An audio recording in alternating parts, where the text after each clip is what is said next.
मेरे प्यारे स्टूडेंट, आज का वीडियो इस चैप्टर के क्वेश्चन बनाने के हिसाब से देखा जाए तो बहुत ही ज़्यादा महत्वपूर्ण है, क्योंकि हम जान चुके हैं कि इस चैप्टर के अंतर्गत हमें एनालिसिस करना है।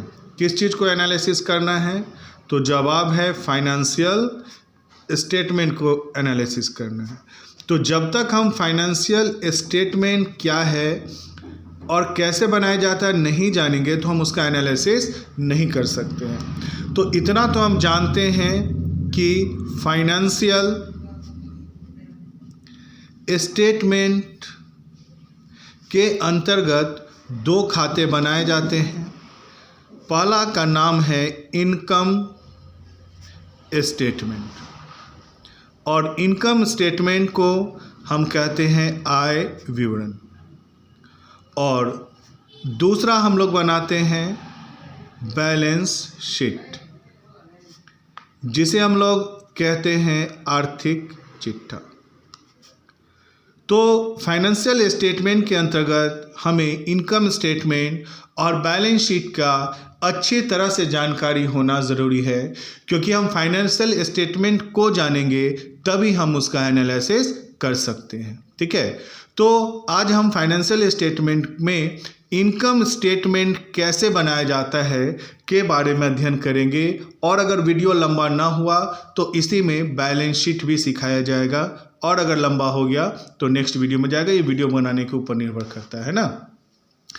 तो आइए हम इनकम स्टेटमेंट जानें। इनकम स्टेटमेंट को हम लोग कहते हैं आय विवरण। आय का एक तरह से मतलब प्रॉफिट भी होता है, और जहां प्रॉफिट होगा उसका निगेटिव फिगर क्या कहलाएगा? लॉस। तो प्रॉफिट ही लॉस है और लॉस ही प्रॉफिट है। जब नकारात्मक रिजल्ट आए तो लॉस, और जब सकारात्मक रिजल्ट आता है तो प्रॉफिट कहलाता है। तो इनकम स्टेटमेंट वित्तीय विवरण का वह भाग है जिसके माध्यम से हमें व्यवसाय के शुद्ध लाभ और शुद्ध हानि का पता चलता है। अतः इनकम स्टेटमेंट क्यों बनाया जाता है? तो इनकम स्टेटमेंट व्यवसाय में होने वाले शुद्ध लाभ और शुद्ध हानि को जानने के लिए बनाया जाता है ना। तो इनकम स्टेटमेंट वित्तीय विवरण का भाग है ना, जो कब बनाया जाता है? वर्ष के अंत में बनाया जाता है। अब यहाँ से हम लोग जानेंगे कि इनकम स्टेटमेंट बनाया कैसे जाता है। तो इनकम स्टेटमेंट बनाने के लिए हमें पेज को दो भागों में बांटना होगा।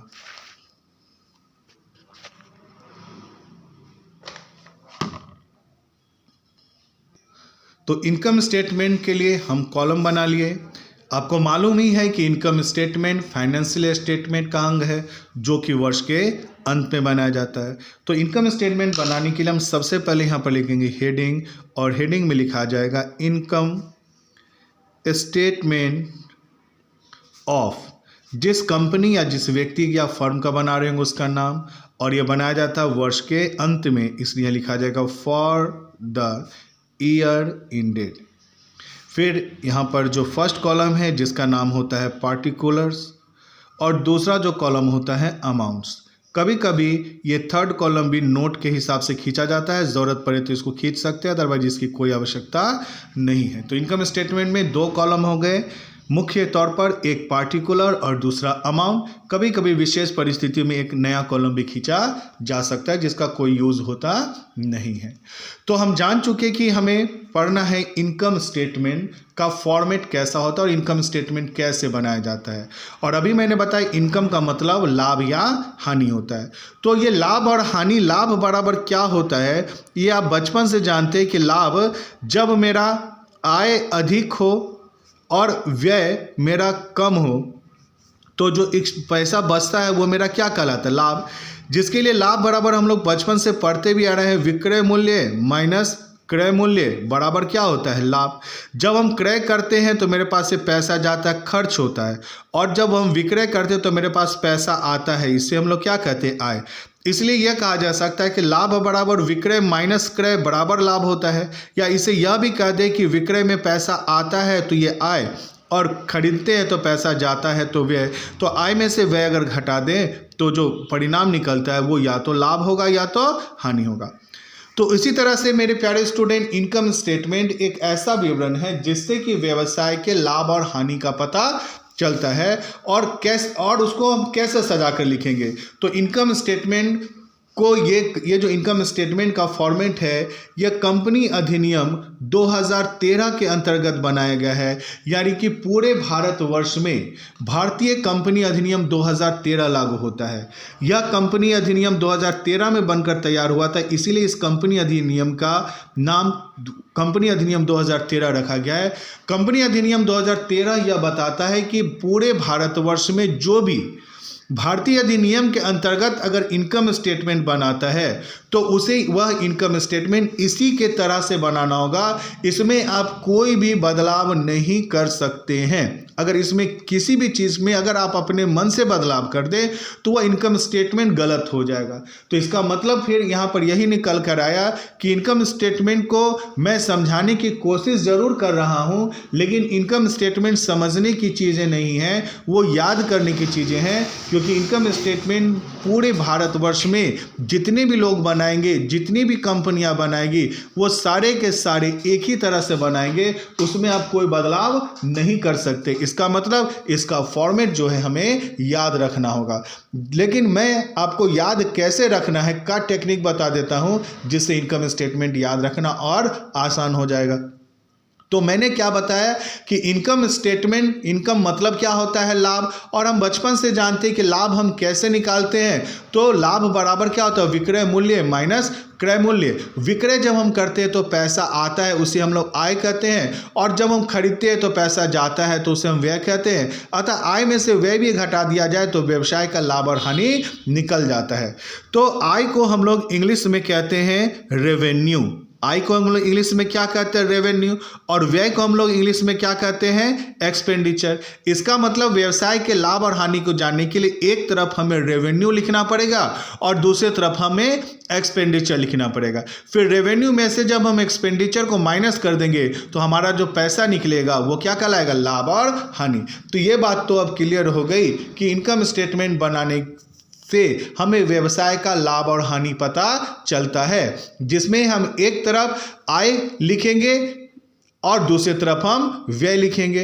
अब हम कैसे लिखेंगे, तो मैंने अभी जस्ट कहा कि इसे हम अपने मन से नहीं लिख सकते हैं। इसे लिखने के लिए हमें कंपनी अधिनियम 2013 का पालन करना पड़ता है। और कंपनी अधिनियम 2013 के अंतर्गत जब हम इनकम ऑफ स्टेटमेंट बनाएंगे तो हम यहाँ पर हेडिंग लिखते हैं इनकम स्टेटमेंट ऑफ, जो कंपनी का बना रहे उस कंपनी का नाम, और फिर यहाँ लिखा जाता है फॉर द ईयर इंडेड, यानी वर्ष की समाप्ति का जो डेट रहेगा वो डेट डाल देना। और अब यहाँ से रेवेन्यू, तो हम लोग यहाँ पर सबसे पहले जो है वो लिखते हैं रेवेन्यू। यहाँ पर हम लोग डाल देते ए का मतलब होता है रेवेन्यू। रेवेन्यू का हिंदी होता है आय। और पैसा कब आता है, जब हम क्या करते हैं, वस्तुओं को बेचते हैं। और फिर इस रेवेन्यू में से हम यहाँ पर दूसरा कॉलम बनाते हैं बी में क्या बनाते हैं, एक्सपेंडिचर। एक्सपेंडिचर का मतलब क्या होता है, खर्च। तो हम यहाँ पर व्यवसाय में जितने भी तरह के इनकम है सभी इनकम को हम यहाँ लिख देते हैं। और फिर उस इनकम के बाद जितने भी एक्सपेंडिचर होते हैं वो सारे एक्सपेंडिचर को यहाँ लिख देते हैं। फिर आय में से जब हम व्यय को घटा देते हैं तो मेरे पास जो अमाउंट आता है वह अमाउंट क्या कहलाता है, शुद्ध लाभ या शुद्ध हानि कहलाता है। क्लियर हो गया। तो फिर से मैं रिपीट कर दूं कि आज के अध्याय में आप बच्चों आपको पढ़ना है एनालिसिस ऑफ फाइनेंशियल स्टेटमेंट, वित्तीय विवरण का विश्लेषण। लेकिन विश्लेषण हम तब करेंगे ना जब हम वित्तीय विवरण के बारे में जानेंगे। अतः आपको सिखाया गया कि वित्तीय विवरण में दो खाते बनाए जाते, एक इनकम स्टेटमेंट और दूसरा बैलेंस शीट। तो अभी मैं आप लोगों को क्या सिखाने जा रहा हूँ, इनकम स्टेटमेंट यानी कि आय विवरण। आय विवरण वित्तीय विवरण का वह भाग है जो कि वर्ष के अंत में बनाया जाता है, और इसको बनाने से व्यवसाय के शुद्ध लाभ और शुद्ध हानि का पता चलता है। इसे बनाने के लिए हमने सरकार ने कंपनी अधिनियम 2013 में एक प्रारूप दिया है और उसी प्रारूप के अनुसार बनाया जाता है, जिसे कोई भी व्यक्ति चेंज नहीं कर सकता। जैसे यहाँ पर मैंने आय लिखा और नीचे एक्सपेंडिचर लिखा। यदि भाई आप इसे एक्सपेंडिचर और नीचे आय लिख दोगे तो भी आंसर तुम्हारा निकल जाएगा, लेकिन वो तरीका गलत हो जाएगा, क्योंकि कंपनी अधिनियम 2013 में फॉर्मेट के में सबसे पहले रेवेन्यू को ऊपर लिखा जाता है और एक्सपेंडिचर को नीचे लिखा जाता है। ठीक है। तो जान गए कि इनकम ऑफ एक्सपेंडिचर बनाने के लिए हमें सबसे पहले रेवेन्यू लिखना है और दूसरा अब एक्सपेंडिचर। अब हम लोग यहाँ जानेंगे कि रेवेन्यू के अंतर्गत कौन कौन से आइटम आते हैं और एक्सपेंडिचर के अंतर्गत कौन कौन से आइटम आते हैं। तो सबसे पहला आ गया रेवेन्यू, और रेवेन्यू के अंतर्गत हम लोग सबसे पहले प्रश्न से ढूंढते हैं revenue from operation. Revenue from operation, यहाँ पर जो ऑपरेशन, रेवेन्यू फ्रॉम ऑपरेशन का मतलब होता है सेल्स। ठीक है, ये न्यू नाम है। पहले पुरानी किताबों में सेल्स के नाम से रहता था, लेकिन अब सेल्स का नाम कंपनी अधिनियम 2013 लागू होने के बाद सेल्स का नाम क्या हो गया, रेवेन्यू फ्रॉम ऑपरेशन।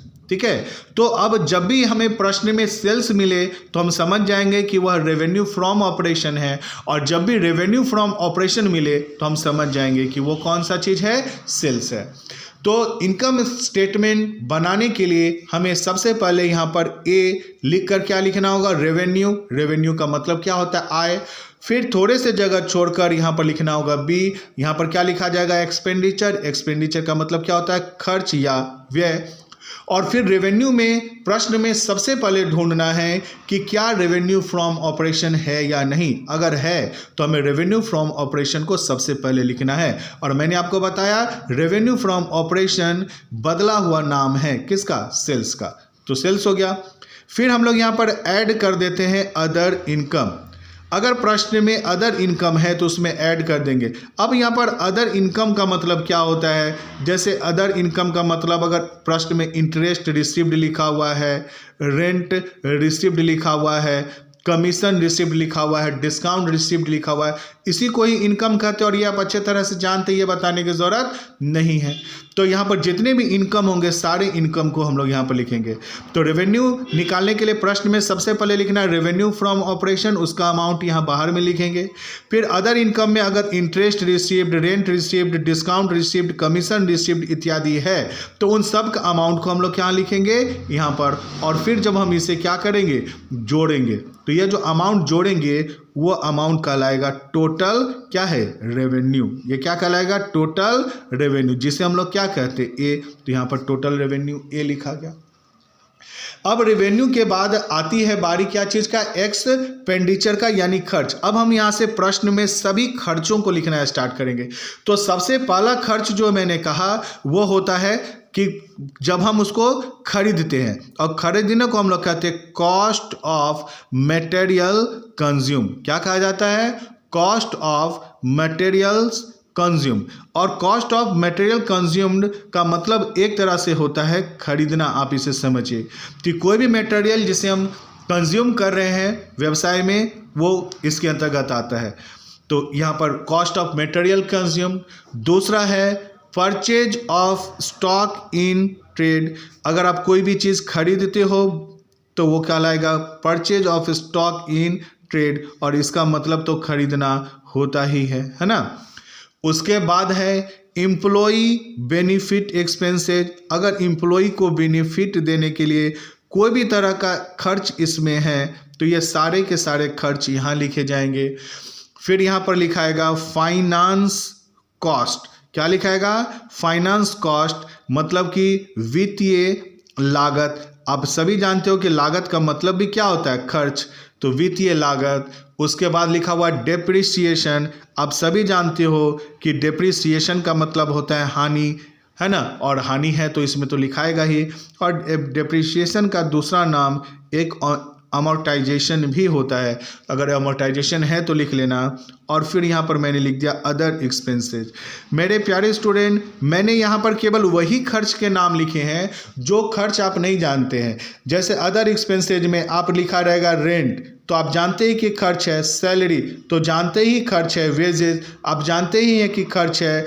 तो एडवर्टाइजमेंट, तो ये सभी एक्सपेंडिचर्स को मैंने नहीं लिखा है। मैं यहाँ पर एक्सपेंडिचर में केवल वे नाम लिखा हूँ जो आपके लिए बिल्कुल नया है। बाद बाकी rent, salary, wages, commission, discount, advertisement, charity, ये सभी खर्च होते हैं, ये तो आप जानते ही है, इसलिए मैंने उन सभी चीज़ों को नहीं लिखा हूँ।